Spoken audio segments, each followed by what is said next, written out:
Hey guys, George Stuminov here, and I'm here to talk to you about something that I promised I would do quite a while ago now. You will remember that my friend John did a talk about integration, suppression, and I promised that I would give you my answer to this talk. Not so much as to dispute or prove some of the things right or wrong, but I want to get deeper into some of the details about that talk, because I believe if you've listened to that talk, and I'll put the link down below just in case you've missed it. If you've listened to it, you probably have a few questions. I have, so trying to answer some of that for myself, and based on the experience that I have in my own life mainly, and in some of the men that I worked with. So John Richards, who is a good friend of mine, he's amazing. He's just incredible, and he starts this talk by, and forgive me because my eyes will keep going back and forth, but I have to read some of that. I don't feel very comfortable with this because normally I'm very spontaneous. I'm speaking from the heart, but now because I need to do justice to this talk, and I want to make my points clear. So I need to read some of the notes that I've taken. So he starts by saying that the alternative to integration is suppression. And aren't we all suppressed? Like, we grow up and part of us we're not allowed to express. We're not taught how to cultivate these parts, how to make them clean and pure, and how to get rid of the things that make them bad, if they're bad at all. But we're just taught to suppress and get rid of those parts altogether. The alternative of integration, and may I say that the word integrity comes from integration. People think that to have integrity is to be a good man, not to lie, not to cheat and steal, but actually is to be whole and stay true to each part that makes the whole. So a man who's got his younger parts together, his warrior part, his lover part, his creator part, his king part, all together, and staying true to each one of those parts, he's a man of integrity. We read about those men in the history books. The alternative to integration is suppression. John goes on to say that there's a cupboard. My accent will probably botch this, but we all build this, I would say, a box inside of our souls, and every part of us or every expression of us that we don't like, we put it there. And because there's so much pain, we don't even want to go near this box when we grow up. We truly believe that I can't go there. That's not part of me. I don't want anything to do with that because of the pain. But we don't see under the pain. We don't see that we've thrown the baby out with the bathwater because, throwing away part of yourself because there's pain or shame or our own sin around them doesn't make those parts bad or worthy to be thrown away. Just makes us poorer as a result. There's less of us as we grow up. It's a loss of heart. It's a literal loss of the heart, which is the inner self. So, and then he quotes James Baldwin, and he talks about hate. And he says, I imagine one of the reasons people cling to their hates so stubbornly is because they sense once their hate is gone, they will be forced to deal with pain. And I'm challenging you, because James Baldwin maybe talked about hate that now most of us would be comfortable addressing, like racism or sexism and all these things that we've learned to hate in our grandfathers and fathers. And see what I use there? I use the word hate. Just as maybe some of those people who we label today as this and that, yeah, they did hate a group of people, or they hate something or somebody, and now we hate them as a result. I guess we're not that much different. So long as there is hate inside of you, you cannot make progress.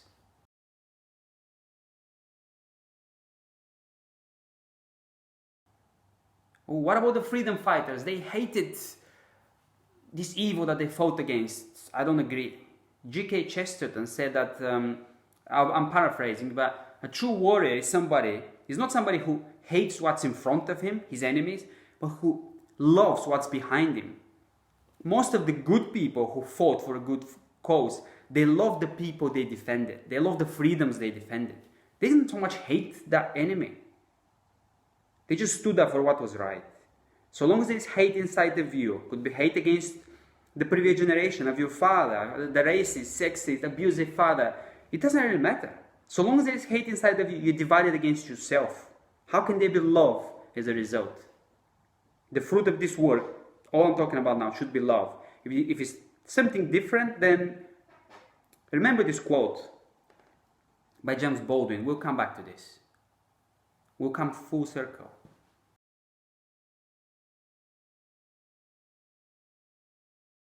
And then I'm going to ask you this, because he goes on to talk about the plasters on the band-aids you put on that pain. And I want to ask you this: what are the plasters that you've learned to put on yourself when you grow up? You know, for some people, we're withdrawn and feeling weak. I was one of them. We've numbed ourselves with things like food and sex and pleasures, pornography, or darker things even. But these are merely plasters to cover up our pain. However, some of us who are not, I guess, not fortunate enough to be poor in spirit and not to be successful in the world, this might be success, might be your talent. You see, you grow up and you feel in some areas you're just not good, so you make up for that loss by using something else that you know you can do. Some people say, well, I'm not clever enough. My brain is not developed enough, but I'm very athletic, so I'm going to go on and make a name for myself. And he's the hero of the high school football games, and all the girls love him. And the rest of us will be like, whoa, I can't be like this guy. I don't have the same body or skills or coordination. I'm shy and withdrawn, but I'm good academically. So that's what I'm going to hide behind. You see? Some of the plasters are not as obvious as just addiction or depression or alcoholism. It's our successes, the parts of us that we know can excel. We push with all our energy these parts forward so that we can hide something behind them. You hide valuable, hurting parts of yourself behind the parts that you do want people to see. And as a result, you're not whole. And I'm not speaking to anyone that whose pain I haven't felt, because that's my story, and that's the story of us all. It's funny how united we can become if each one of us is willing to dig deeper into his own pain. Like, I don't think there's a human being that I can relate to to some degree or in some aspect. What are those plasters? What was your success?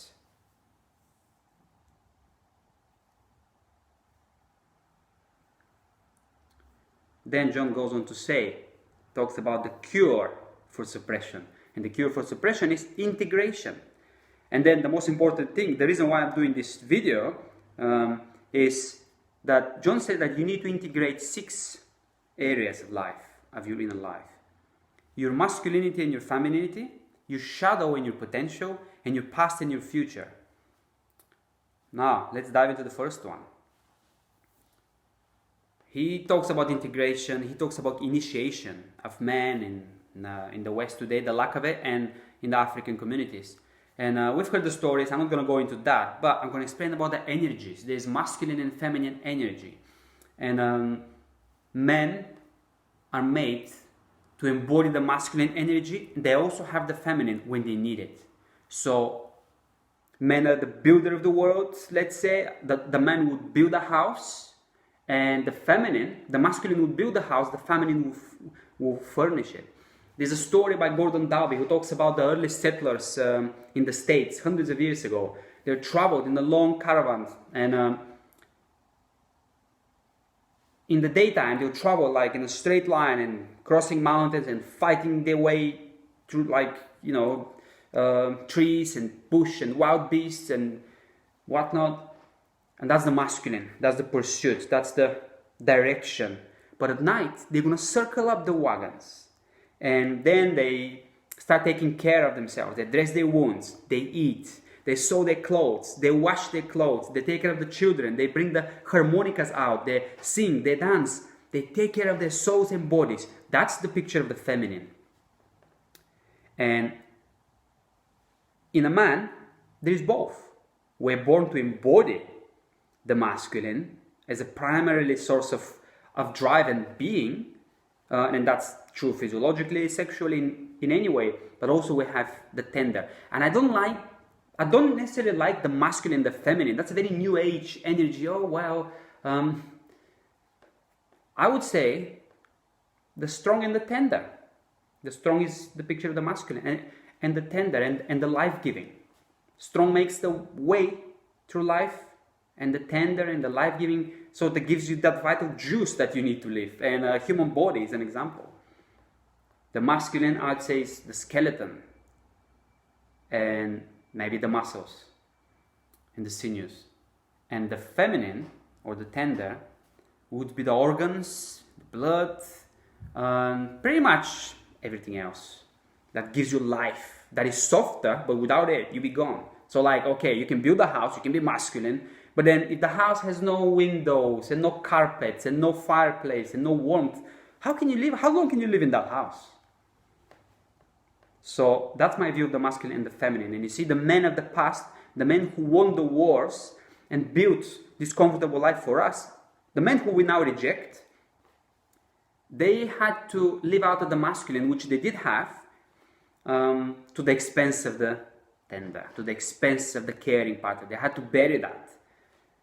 They had no context in which to take that back or even possess that to start with. So now we reject them completely and we focus on the rest. So that it's a circle. And I hope in my work I'll do my little bit to help prevent that circle, because, you know, hard times create strong men, good times create weak men, or something like that.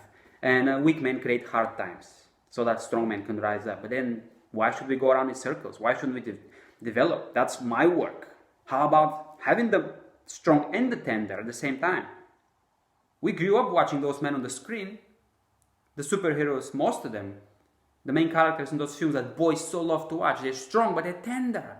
They've got the lover side. So I think we can have it, but we need to do the work that we're talking about now. So that's what I want to talk about in terms of the energy, the masculine and the feminine. I would say the strong and the tender. To integrate that, how I did that? Well, first I had to find my masculine.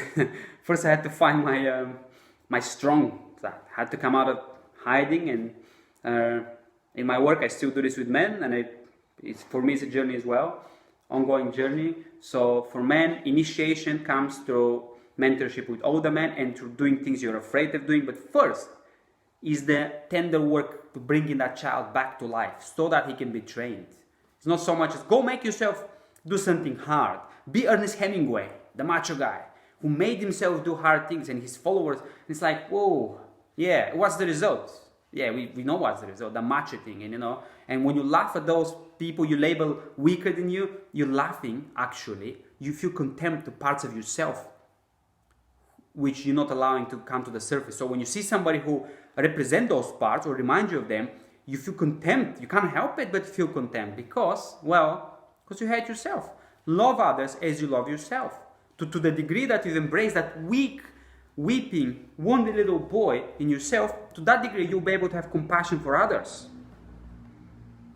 But then, most people today, even in men's group, they just stop there. The compassion and the openness and the vulnerability. Well, let me tell you, when the Nazis were threatening to come to England, to occupy Britain, being vulnerable would have served you very little purpose. You don't want to be vulnerable to the battles that you need to face. You're vulnerable so that you can be stronger.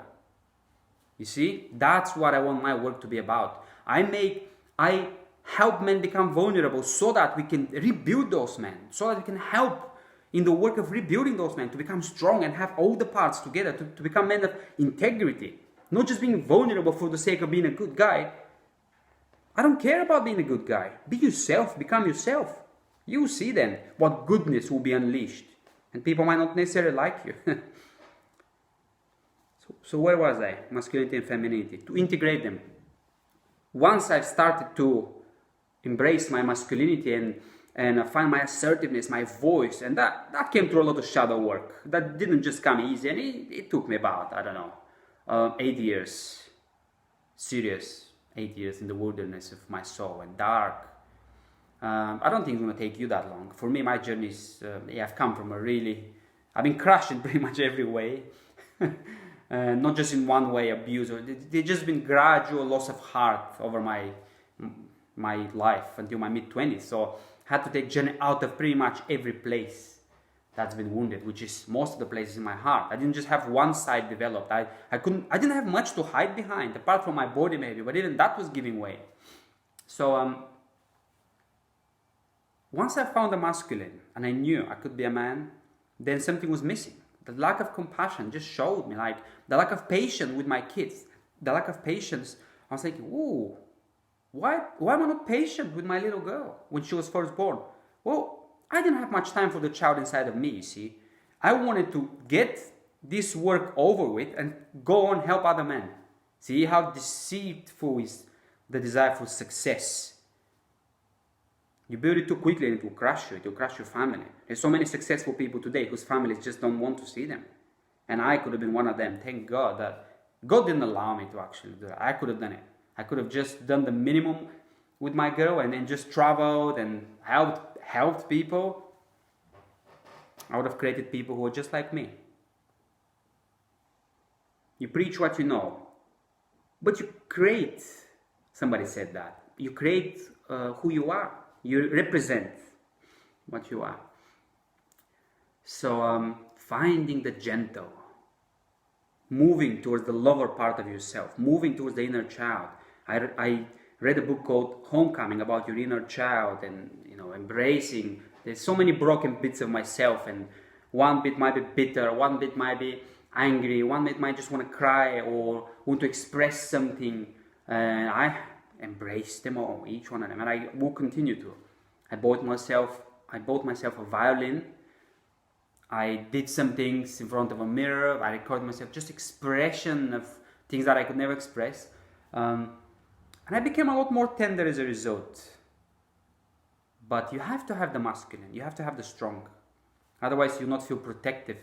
You'll not feel protected enough to be tender. Some people, like I became a nice guy back in my day because I couldn't do anything else. I couldn't be strong. I couldn't be assertive, so I became nice. But I had no choice. That was not real niceness. I was still bitter with those people who pushed me around and with myself, but I had no choice. Now, however, I do have a choice. So I've got a strong part. I can bring the child to play. And it's the amalgam of these things beginning to look like something really beautiful. So you have both. You need to have both. The tender and the strong. Or, if you like, the masculine and the feminine. Then he goes on to say you need to integrate your shadow and your potential. It's a tricky one because you see,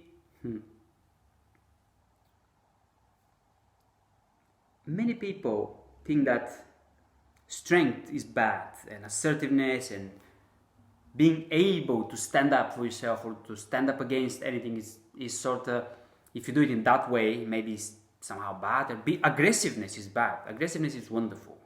Aggressiveness is a part of masculinity which you have inside of you. But because you, let's say, like me, had an aggressive father, you shut that down. And that goes in the shadow. So you look at people whose fathers were really big and strong and domineering and bullies, really. Very often, even physically, those people will be weaker and lacking energy. And I was one of those people. And the reason why I'm talking to you about transformation today, the reason why I'm wearing this shirt is my father's shirt. My father came back from Soviet Russia, from the Soviet Union in the 80s, before they had me even. And that's the shirt that he wore. I mean, I haven't got that many things from my dad, but one physical thing that I'm wearing this today for a reason. That is an illustration of redemption.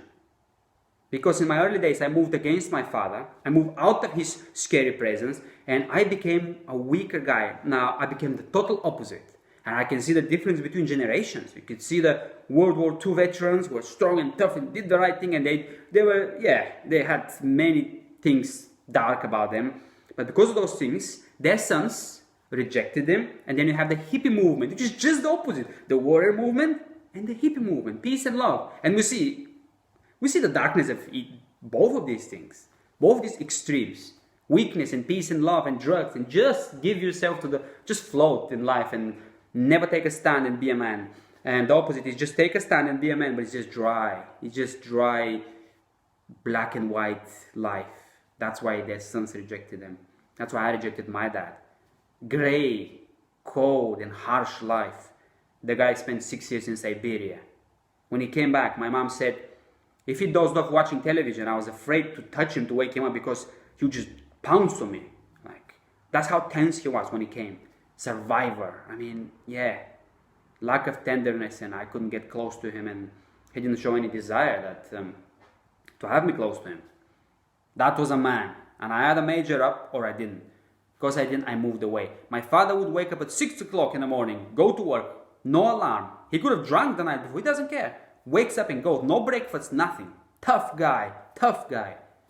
Me, I sleep until noon. I never worked anything. I never had a job until I was about 21. And then I became a bouncer. Then I was like 5-6 years into building my body to sort of cover up enough for my fears and appear confident enough to go and work in a nightclub. And I just drank and took drugs at that nightclub. It wasn't like a job. Not like it is now. Back in the day it was a lot more, especially back in Bulgaria. So I became the opposite of my father. My father was good with maths, he was good at football. I was good with just languages and literature. And I'm not dissing any of these things. I'm just saying I couldn't move towards more of myself because of what I've rejected from my father. You see, we're missing out. It doesn't matter who is right or wrong. We're missing out. This, what I'm talking about, went into the shadow. What my father has given me in terms of strength, because he has. If your father was a bully, it means that he had some sort of aggression to him to be a bully. You can't be a bully if you're passive and nice and weak. So if you're a bully, then there must be something good behind that aggression. I want that. If my father, let me tell you this. If my father was Adolf Hitler himself, I would be searching my soul for what was good about this guy, even though he became a monster. Leadership ability, strength, courage, whatever. There's something good. No matter how broken we become, that was not the original plan, that was not the original design. We moved out of that, but there's still the seed of goodness inside of us, in the child. So, if your father was a bully and you just become a nice man and you can't have any aggression, any authoritative presence, any assertiveness, then parts of you are in the shadow. Parts of that good aggression, because of what you've seen in terms of bad aggression, you've suppressed those parts. And you think you hate your father, you hate yourself. There's something in the Bible, it's just crazy, like, honor your mother and father so that you live long. And what? Why? How come that's conditional? What is that to do with me? My father could have been a rapist. Why should I honor him? Well, because there's part of you that is from your father. And if you don't honor that, if you reject the whole father, now part of you can't come alive. And then how can you have a fulfilled life, even physically? How can you tap into your whole potential for the body to heal itself, for the metabolism to run at its optimum, for the energy, for the juices to flow? If parts of you, spiritually speaking, and in terms of energy, are shut down, then it's not going to go well with you. And I've seen that all the time. I've seen it myself. I don't need to point examples. I'm talking from my own experience. So, shadow work. You need to integrate those parts of you that are scary. I think Jordan Peterson has some good videos on that, and which he takes materials from Carl Jung. So Jung talks about the shadow a lot, and Peterson was. I think I've even got some articles on Men's Corner. I'm gonna put some links down below just so you can explore. If you suppress that dark part of you, which feels dark, and is from your father, maybe, or as a result of your father wanting to fight back with his own fire, fight the bully with that monster inside of you, which is a rightful response. If you suppress that, then you wouldn't have access to the strength that is behind that dark power. So embrace the darkness, not for the sake of just having darkness, but for the sake of being able to use what's behind the darkness, the energy behind the darkness. You see, I don't trust good men who can't be bad. Like, you don't have a sword, you don't have a weapon. How can I see that you're a good man? Because you might just be weak. You might just be disarmed. Jordan Peterson was exactly, I think, he was saying, if you're an axe murderer, but you don't have an axe, does that make you a good person?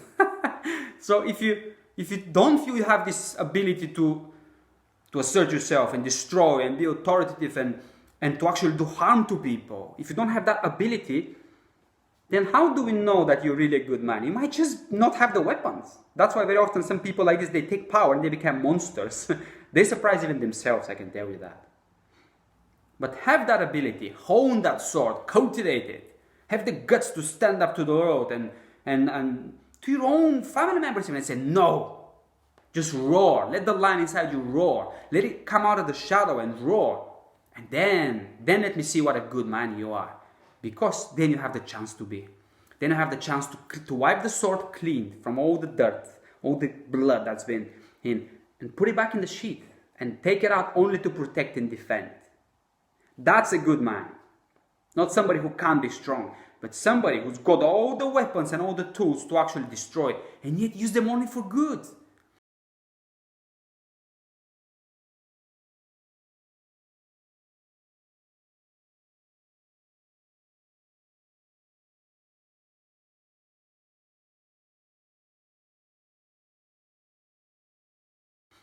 There's a story about John Eldridge and the guy who wrote Wild at Heart. His two boys, and they were fighting, and the older boy was beating the young one, and then he pulled it apart and he said to the older boy, you've got this strength. God has given you strength.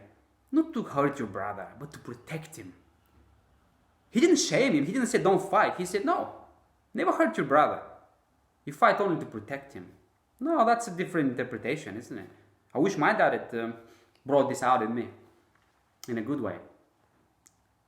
So integrate your shadow and your potential, because in the shadow is a huge part of your potential. See, outside of the shadow, see what my father gave me was a part of me was stuck in that box, in a container of darkness and hatred and fear and control, and I didn't like that. I pushed it down, and the rest was creativity, and I could write, and I was very good communicator. I could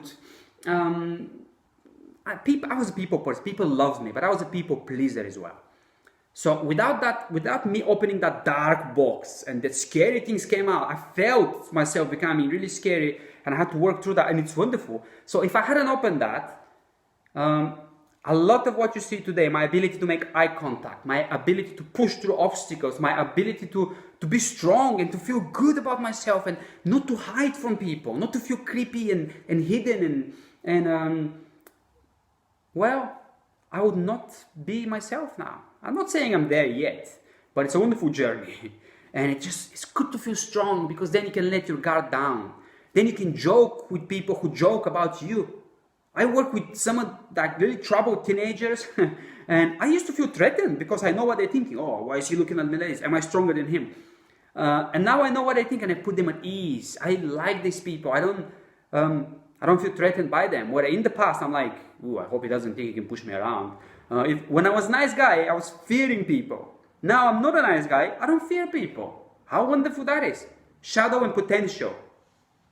Reach into the shadow and bring parts of you back. It will feel horrible. I guarantee you that. That's fine.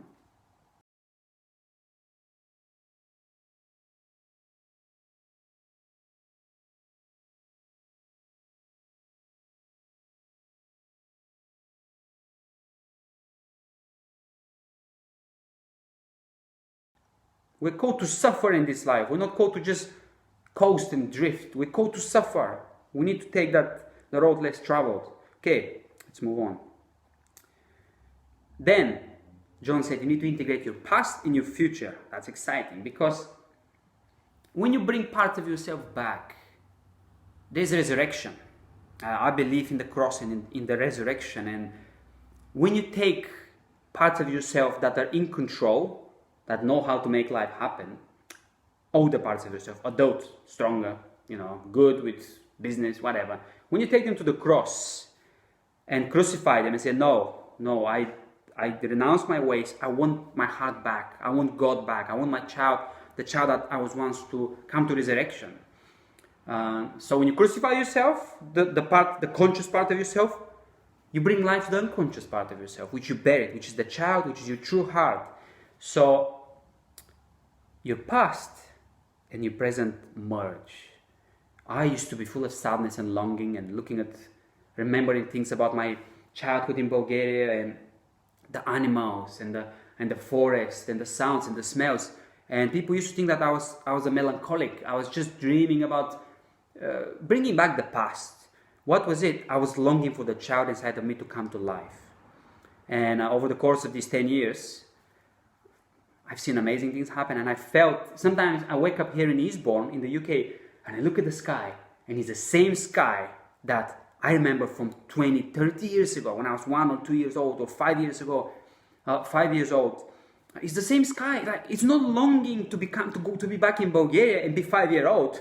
God forbid, no. But it's the same. Like, it's integration. And out of those parts I can create and I can be playful and it's wonderful. And I didn't lose the other parts. I can still be strong and tough if I need to. But there's no longer past for me. I don't have anything I desire to bring back. Because I have brought it back. That child, in all its expressions, part of me was stuck in this age or that age, it's back now, or at least in most of its expression, it's back, he's back now.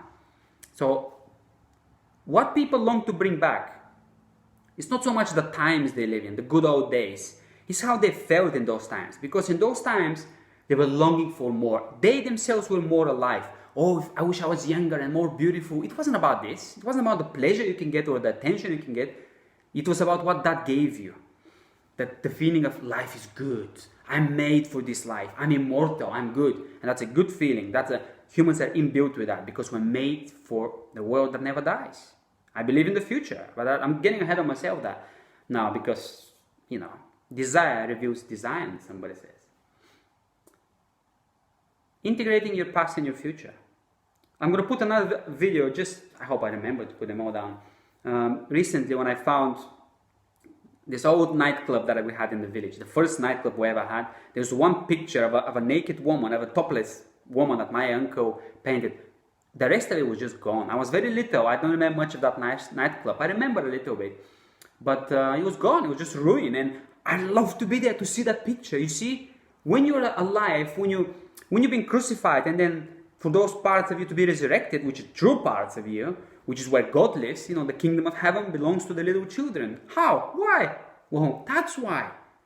Because the adults, no, we don't want the child, right? Suppress them, put them down. Children should be seen and not heard. We don't do it just for children. We do it with ourselves.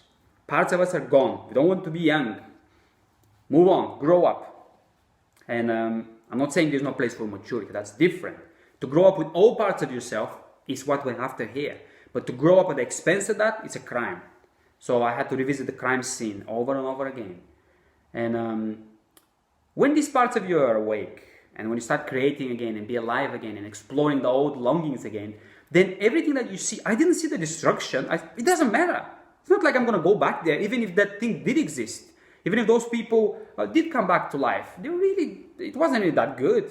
But parts of you are back, and you see parts of that past that is back, and you reclaim it, and you say, wow, I remember feeling alive here. I remember feeling the mystery here. That's what we're after. We're after who we were then, not so much of what was around us.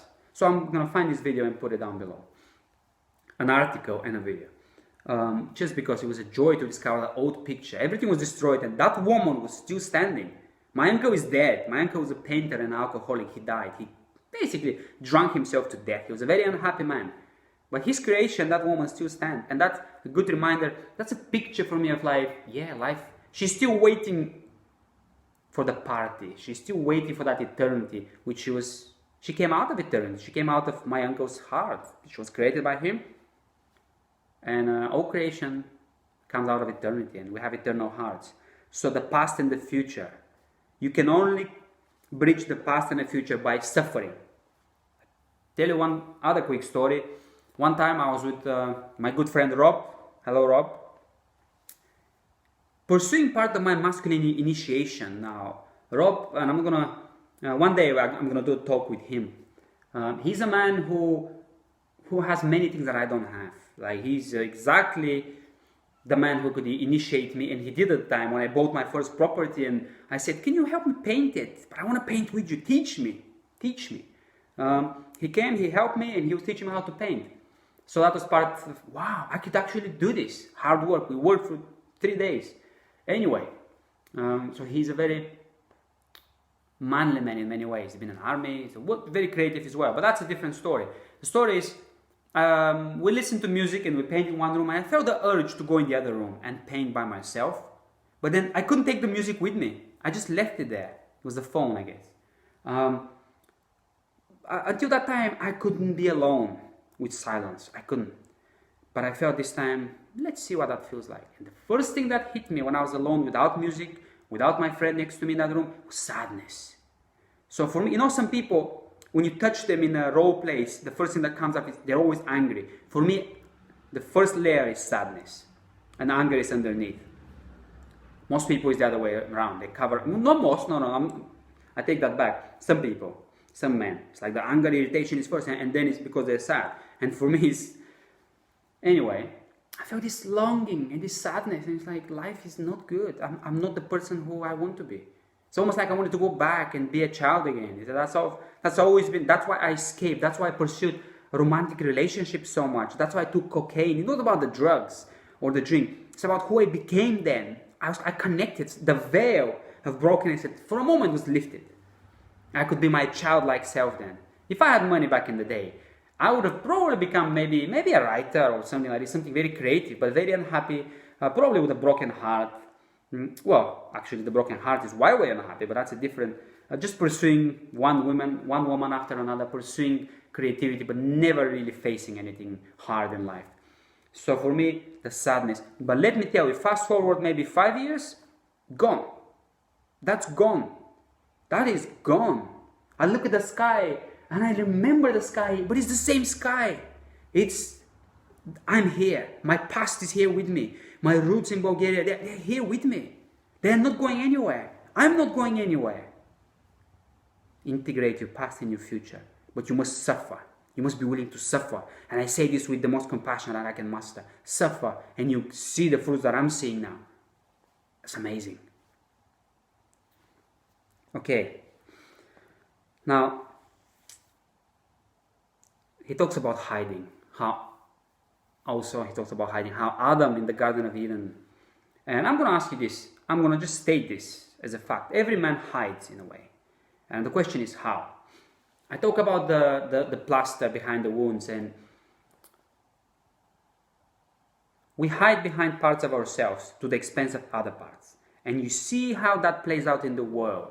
Let's say you're talented in business and you rise up in this corporation, but you never address pain in your heart and other areas in your heart, and you grow up in that business. You become the most successful, a bit ruthless maybe, like president of a company, whatnot.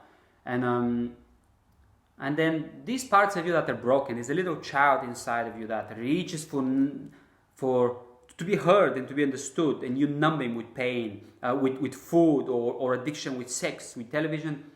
Eventually you find yourself powerful, and you can misuse power to numb your pain. We've seen that. We don't need to repeat that in your life. We've seen that. You rise up because you're hiding behind just one part of yourself without addressing the rest that you see as weak or not good enough, or just, I'm not very creative, I'm not very talented, I've got pain, but I've moved on now. No, you haven't.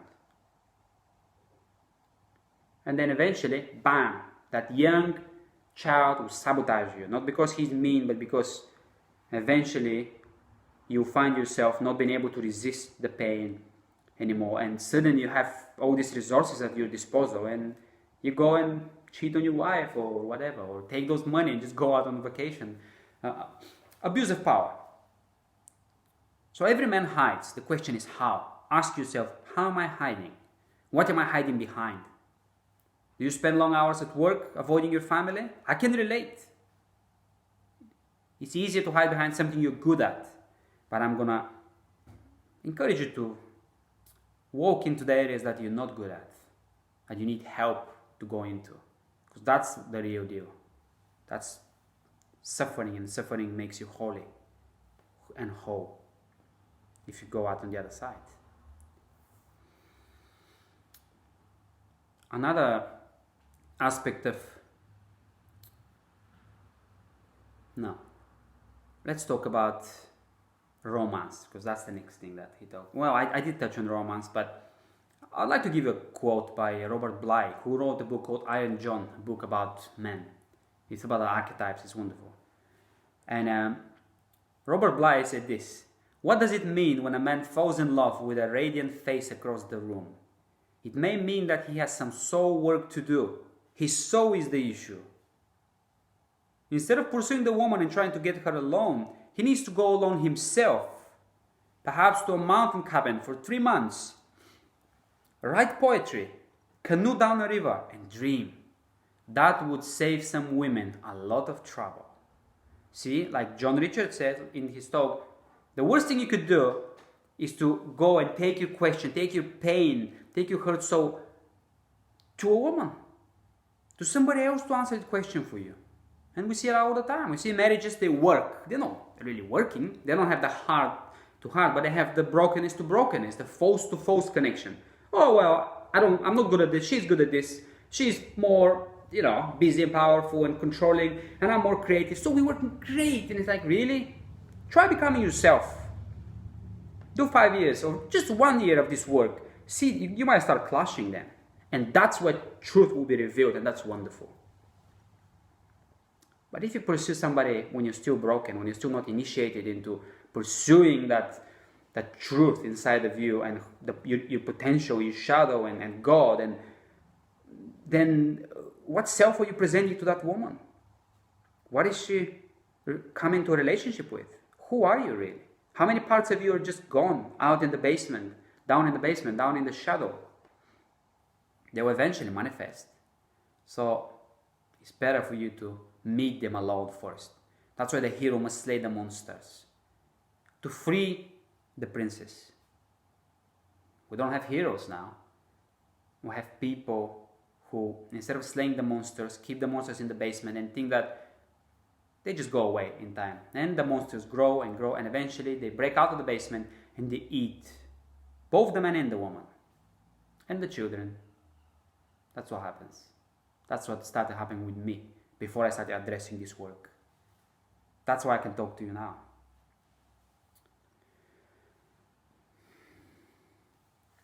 Killing your parents. John said that you should kill your parents. Sentence them to death. Now, if when you look back into your life, you don't find anything to really judge and blame and accuse your mother and father for, you're not really found the truth. Because that's saying that you're not broken, they're not broken, the world is perfect. Everyone is they're meant to be, and their full potential, or they've done their best. Well, their best was not enough. You have a father wound, you have a mother wound. And maybe in the past, many fathers were harsh and abusive. Today, a lot of that wound comes to acts, not so much acts of commission, but acts of omission. What they didn't give you. Oh, my father was very caring. Yeah. Did he show you how to be strong? Did he show you how to punch a bully in the mouth and then forgive him? Or did he show you just how to forgive him? Because let me tell you, as a man, you can't forgive without bitterness deep down, unless you know that you can retaliate, unless you know that you can be strong. If you don't have a sword to choose not to use, to lay down, then how do you forgive? You're just ignoring large parts of yourself. So, and if your father was violent, then that speaks for yourself. The damage in the soul is more clear, perhaps. You have to kill your parents, and I've done that for years. You have to reenact that. You have to express your hatred towards your dad. You have to fight your dad. You have to sentence him to death. Some points you might need, and I'm not saying literally. Don't go looking for your poor old father and try to. My father, he's going to be 70 next year. He's still doing well, but I've not spoken to him about these things, you see. I've killed him many times. I've killed the shadow evil part of him many times. I don't need to talk to him about it. He doesn't have the context. He doesn't have the tools that I have. So why should I go and... Now, sometimes it might be appropriate after you've done the work, after you feel released. I still haven't done that. But the way our relationship is redeemed now, and the way I'm moving towards the good parts of him and drawing them out, it's incredible. It used to be when I was in the midst of that work, I would go home and just feeling, why is he still ignoring me? Why is he still thinking I'm not good enough? Blah, blah, blah, blah, blah. Now I'm sitting there and say, Dad, tell me about those stories. Tell me what was it like back in Siberia. Tell me what was it like back when you were growing up. Like, he's got so much gold, but before, because I was so wounded by him, I couldn't access that gold. I had shunned him completely in myself, and yet on the outside, I was appearing to be a good son. I couldn't permit myself to say anything bad about him. Now, I can see the good and the bad, and I'm moving towards the good because I've dealt with the bad, and I'm dealing with the bad. So he doesn't need to know. Sometimes he might do, if he's open or he wants to know, but right now, I'm too busy focusing on my own soul and being pure and cleansed inside of me, being whole. The rest may follow or may not.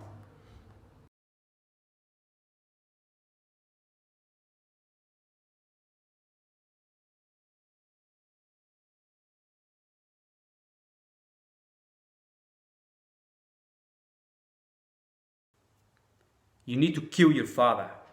His huge presence in your life must go. But you only do that so that you can resurrect him.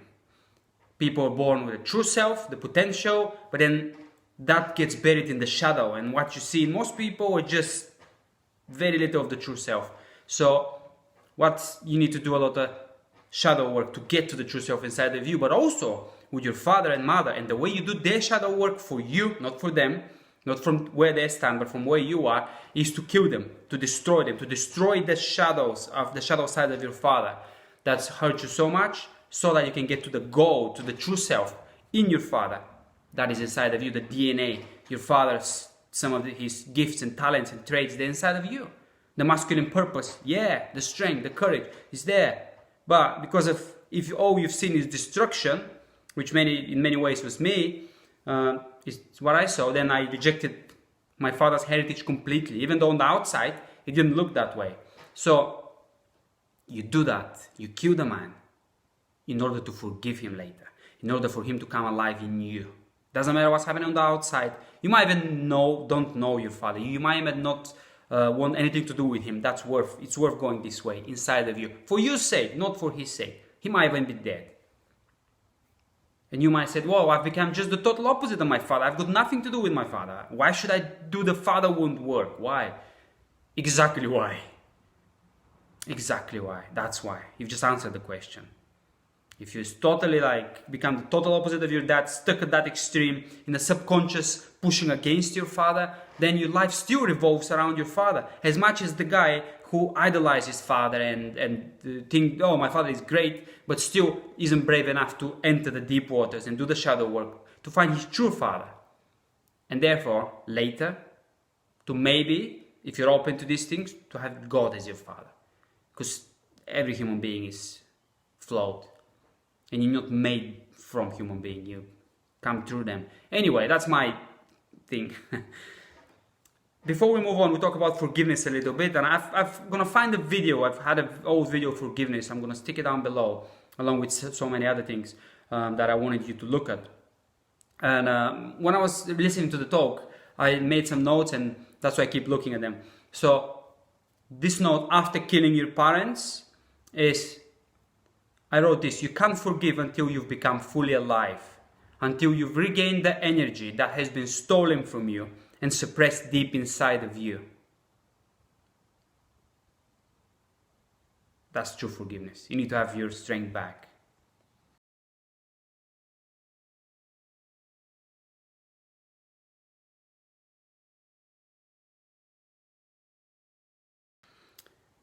Some of the fruits, as John said, of the shadow work is the lightness in your heart. I mean, if you've embraced the worst about your parents in you, how they've damaged you, and then move on to embrace the worst about yourself in you, the shadow work, then no matter what people call you, or in good and bad intention, you just be laughing about it all. You gain the ability to joke about yourself, to not take life seriously. It's like in the talk, John was saying, yeah, it might not be true how that person accused you, but it's not as bad as the truth, There are things about us that there's a monster inside of me that unless I embrace, I'm not going to be myself. I'm not going to be relaxed.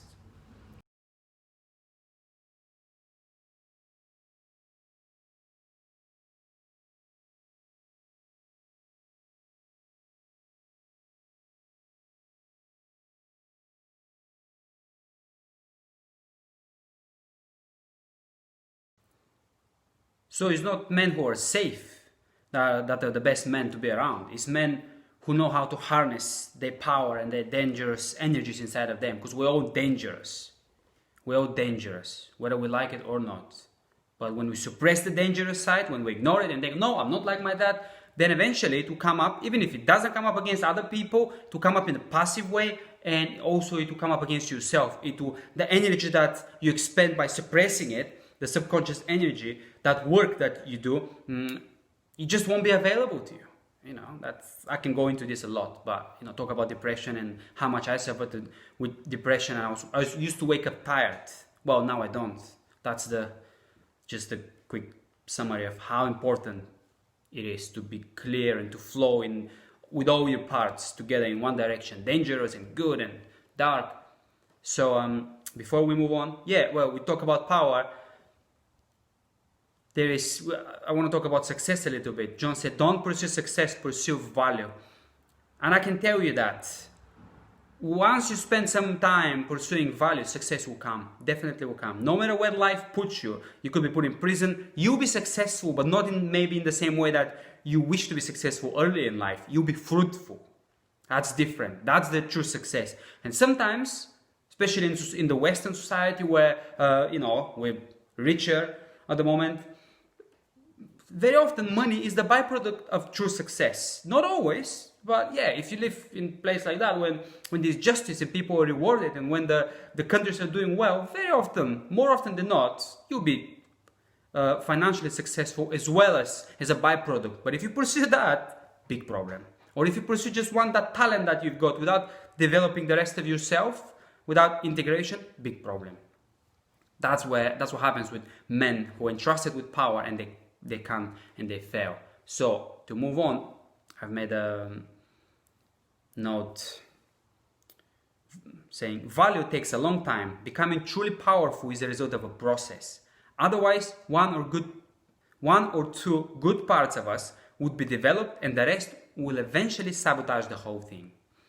And then there's a quote that I'd like you to hear about from Dallas Willard, and he's a theologian, and he said, the primary work of God is finding men to whom he can entrust his power, and the story of most men is being entrusted with power and it bringing harm to themselves and those under their care. That's what happens. And then we think men shouldn't be powerful. No, men should go to the process of initiation, spend time in the wilderness in their own souls. And that's what developing of masculinity is all about. Otherwise, at the best, you won't be the person who you're born to be. At worst, we've seen that. We see that all the time. Go do the work. Go do the work. It's well worth it. And if you do the work, you might well find yourself to be one of the people who can be truly spiritual and who can be truly fruitful. And there's another quote that, from me, I just wrote. Being truly spiritual is thinking and developing your own destiny. Then true power will become available to you, and the pressure you've released others from will draw them to you, and then you will carry many people to the water. The pool of Bethesda, when the guy said, I have got nobody to carry me to the water. You develop your soul, you allow God to work in you before you want Him to work through you, and it will happen. Put your heart first. Put God first. Okay.